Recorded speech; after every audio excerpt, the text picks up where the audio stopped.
Hello students, আমি দ্বিঘাত সমীকৰণ চেপ্টাৰৰ অনুশীলনী 4.1 ৰ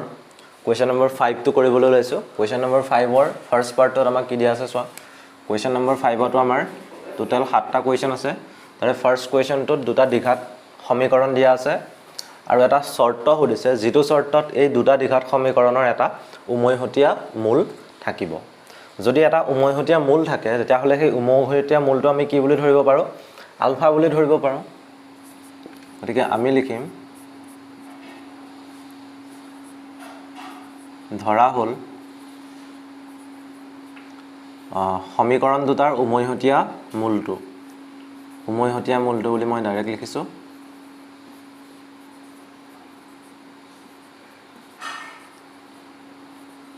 উমৈহতীয়া মূলটো মই কি বুলি লিখিম? আলফা বুলি ধৰি লৈছো মূলটো। যদি মূলটো আলফা হয় তেতিয়া হলে সেই আলফা x ৰ যোনটো আলফা মান হ'ব সেই মানটোৱে কি কৰিব? এই দুইটা সমীকৰণে সিদ্ধ কৰিব। তে প্ৰথম সমীকৰণটোত কি আছে আমাৰ 3x² আছে। 3x² ঠাইত আমি এটা কি লিখিব পাৰো? 3α² লিখিব পাৰো। প্লাস 4mx আছে প্লাস 4mx ৰ ঠাইত আমি আলফা লিখিব পাৰো। প্লাস 2 এটো তেনেকৈ থাকিব ইকুৱেল টু 0। ঠিক সেইদৰে দ্বিতীয় সমীকৰণটো যদি চাওঁ দ্বিতীয় সমীকৰণটোত আমি কি দেখা পাম চোৱা 2x² ৰ ঠাইত কি লিখিম 2α² প্লাস 3x আছে প্লাস 3α লিখিম আৰু মাইনাস 2 আছে সেই মাইনাস 2 টো তেনেকৈ থাকিব। এতিয়া ইয়াতে দুইটা সমীকৰণতে আলফা স্কয়াৰ আছে আলফা আছে 2 মাইনাস 2 ইয়াত 2 * 1 আছে মাইনাস 2 * 1 আছে তেনেকৈ ক'ব পাৰো আমি। এতিয়া আমি কি কৰিম চোৱা এই দুইটা সমীকৰণ এই যে দুটা সমীকৰণ আছে এই সমীকৰণ কেইটা সিদ্ধ কৰিবলৈ চেষ্টা কৰিম। এই সমীকৰণ কেইটা সমাধান কৰিবলৈ চেষ্টা কৰিম কি পদ্ধতি ব্যৱহাৰ কৰি? বজ্ৰ গুণন পদ্ধতি ব্যৱহাৰ কৰি। বজ্ৰ গুণন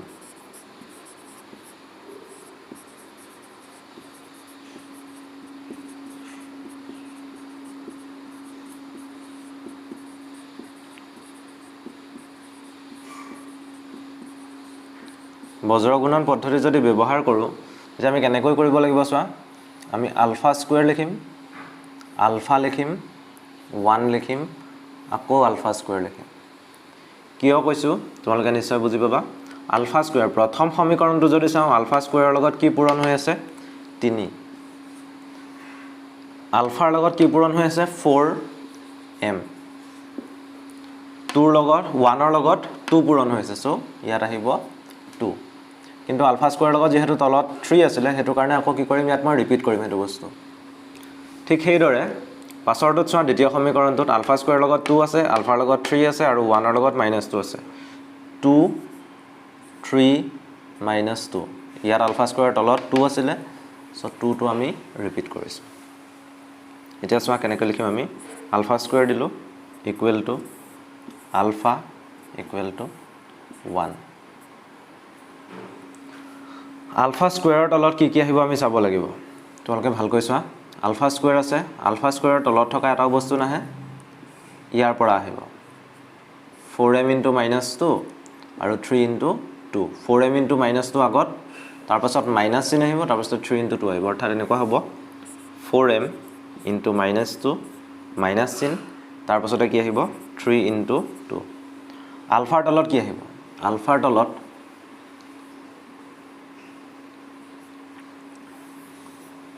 তলত কি আহিব 2 * 2 minus -2 * 3 2 * 2 minus -2 * 3 আৰু ঠিক সেইদৰে 1 ৰ তলত এফালেটো নাই 1 ৰ তলত আহিব ইয়াত থকাখিনি ইয়াত কি আছিল 3 * 3 আৰু 2 * 4m 3 * 3 minus 2 * 4m এটা এখিনি আমি অলপ সিম্পলিফাই কৰো α² তলত কি পাম -4m * -2 মানে -8m -6 আলফাৰ তলত কি থাকিব 2 * 2 4 মাইনাসে মাইনাসে প্লাস হ'ব আৰু 3 * 2 আছে 6 আছে 4 + 6 কি হ'ব 10 হ'ব আৰু লাষ্টৰটোত কি ওলাব ওপৰত থাকিব 1 আৰু তলত থাকিব 9 - 8m এতিয়া চাবা ইয়াত এই পাৰ্টটো ইকুৱেল টু এইটো বুলি দেখুৱাব পাৰোঁ এই পাৰ্টটো ইকুৱেল টু এইটো বুলি দেখুৱাব পাৰোঁ আমি সেইটোকে কৰিম ফাৰ্ষ্টতে লিখিলোঁ আলফা বাই 10 ইকুৱেল টু 1/9 মাইনাছ 8m আলফাৰ মান কিমান ওলাব আলফা ইকুৱেল টু ওলাব আমাৰ 10/9 মাইনাছ 8m আলফাৰ মানটো ওলালে এই দুটাৰ পৰা এইটো আৰু এইটোৰ পৰা এতিয়া এইটো আৰু এইটো আমি কি বুলি দেখুৱাম সমান বুলি দেখুৱাম অৰ্থাৎ alpha square by minus 8m minus 8 equal to 1/9 minus 8m এইটো অকণমান চিম্পলিফাই কৰোঁ আলফা স্কোৱাৰ এনেকৈ ৰাখি দিছোঁ এইটোত বজ্ৰ গুণন কৰিছোঁ এই পাৰ্টটো কলৈ যাব সোঁহাতে যেতিয়া যাব তেতিয়া ওপৰত আহিব অৰ্থাৎ মাইনাছ 8m মাইনাছ 8 নাছিলে 6 আছিলে মাইনাছ 8m মাইনাছ 6 আছিলে আৰু তলত কি আহিব 9 মাইনাছ 8m কিন্তু আলফাৰ মানটো আমি ইয়াত পাইছিলোঁ আলফাৰ মানটো পাইছিলোঁ 10/9 মাইনাছ 8m আলফাৰ মানটো যদি 10/9 মাইনাছ 8m হয় তেতিয়াহ'লে আলফা স্কোৱাৰৰ মানটো কি হ'ব 10/9 মাইনাছ 8m হোল স্কোৱাৰ আৰু ৰাইট হেণ্ড চাইডে একেই মাইনাছ 8m মাইনাছ 6 তলত থাকিব 9 মাইনাছ 8m এইখিনিলৈকে তোমালোকৰ ক্লিয়াৰ আছে নেক্সট ষ্টেপটো মই ইয়াত লিখিছোঁ নেক্সট ষ্টেপত কি আহিব চোৱা বাওঁহাতে আমাৰ থাকিব 10 স্কোৱাৰ মানে 100 তলত 9 মাইনাছ 8m আছে whole square 9 minus 8m into 9 minus 8m বুলি লিখিব পাৰোঁ ইকুৱেল টু কি আছে ওপৰত মাইনাছ 8m মাইনাছ 6 আৰু তলত আছে 9 minus 8m minus 8m minus 6 আৰু তলত আছে 9 মাইনাছ 8m এতিয়া যদি চোৱা ইয়াতো এটা ভগ্নাংশ আছে ইয়াতো এটা ভগ্নাংশ আছে এই পাৰ্টটোৰ সমান এতিয়া কি আহিব 100 লিখিলোঁ এফালে আৰু এফালে মাইনাছ 8m মাইনাছ 6 ইনটু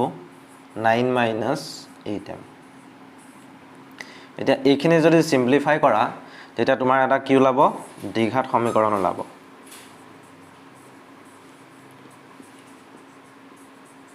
আৰু দ্বিঘাত সমীকৰণটো কিহত আহিব দ্বিঘাত সমীকৰণটো আহিব mত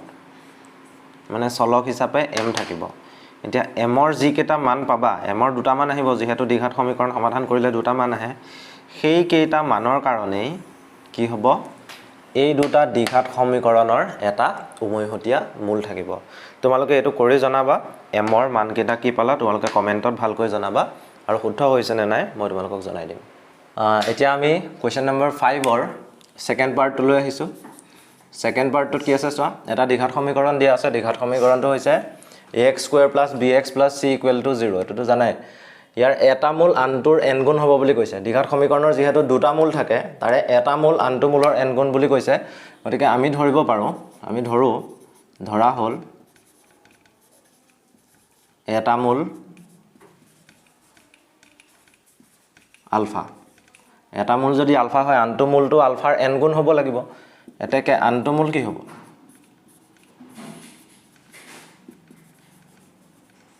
আনটো মূল হ'ব n আলফা এখিনিলৈকে ক্লিয়াৰ আছে এতিয়া মই দ্বিঘাত সমীকৰণটো এফালে লিখি লৈছো x² + bx + c = 0 দ্বিঘাত সমীকৰণৰ মূলবোৰৰ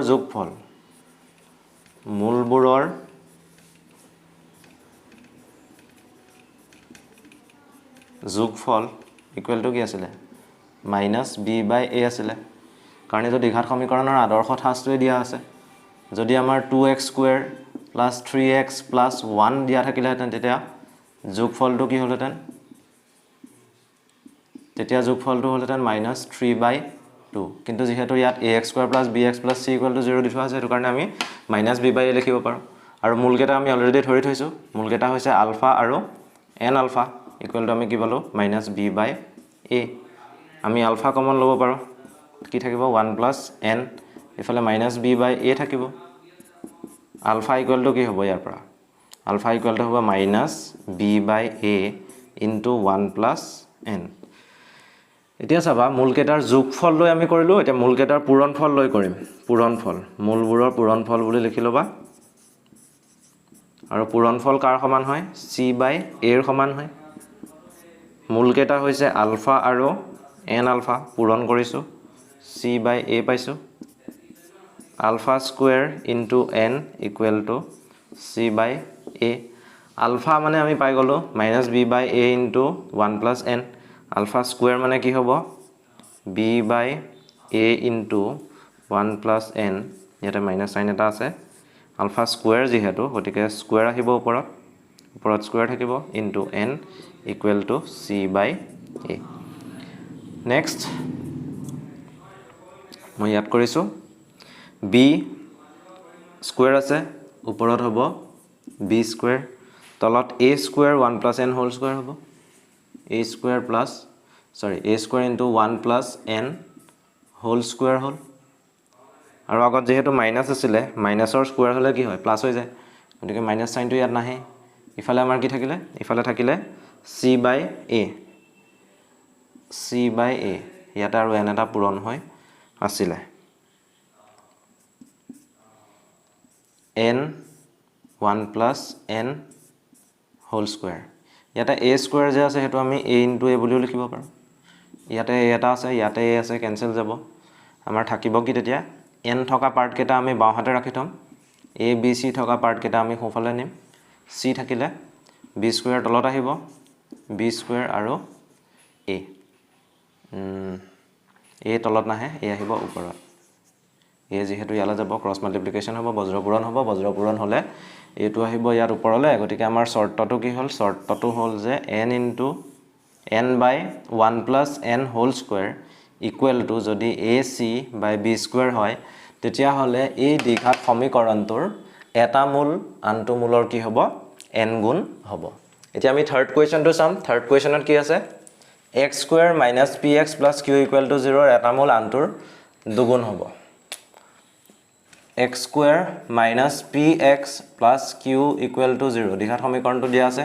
ইয়াক যদি আমি A X square plus B X plus C equal to 0 লগত তুলনা কৰোঁ তেতিয়া আমি পাম A equal to 1 B equal to পাম মাইনাছ পি আৰু চি ইকুৱেল টু পাম কিউ এইখিনিলৈকে ক্লিয়াৰ আছে তোমালোকৰ এইটো আমি লিখি থাকিব নালাগে ইয়াত A equal to 1 B equal to minus P C equal to Q পালোঁ এটা মূল আনটোৰ দুগুণ হ'ব বুলি কৈছে গতিকে আমি এটা মূল ধৰি ল'ম ধৰা হ'ল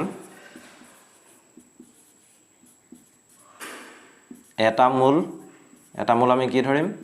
আলফা ধৰিম আনটো মূল কি হ'ব তেতিয়া ওলাই আছে দেখা দেখি আনটো মূল কি হ'ব আনটো মূল হ'ব 2 আলফা এতিয়া মূলবোৰৰ যোগফলৰ পৰা আমি আলফাৰ মান উলিয়াম মূলবোৰৰ যোগফল লিখিম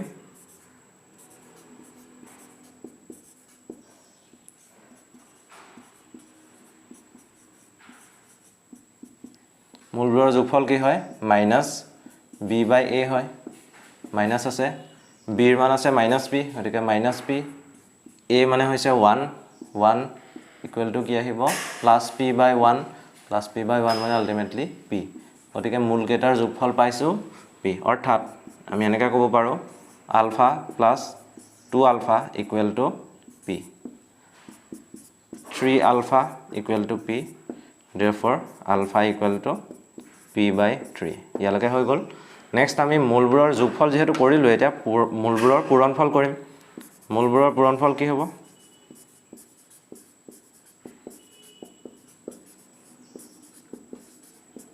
মূলবোৰৰ পূৰণফল ইকুৱেল টু হ'ব চি বাই এ চি মানে আমি কি পাইছোঁ কিউ পাইছোঁ আৰু এ মানে হৈছে 1 কিউ বাই 1 মানে 1 লিখিব পাৰোঁ চ' এইটো কিউ থাকিব পূৰণফল আলফা ইনটু 2 আলফা আহিব equal to Q alpha square equal to Q by 2 লিখিব পাৰোঁ alpha square equal to 2 by Q alpha square মানে কি হ'ব আলফা মানে আমি পি বাই 3 পাইছোঁ আলফা স্কুৱেৰ মানে কি হ'ব এতিয়া P by 3 whole square equal to Q by 2 অকণমান চিম্প্লিফাই কৰিলেই হ'ল পি স্কুৱেৰ আছে তলত 9 equal to Q square divided by 2 আমি বজ্ৰ পূৰণ কৰিলে কি পাম 2p square equal to 9q square অৰ্থাৎ শৰ্তটো হৈছে এটো যদি 2p square equal to 9q square হয়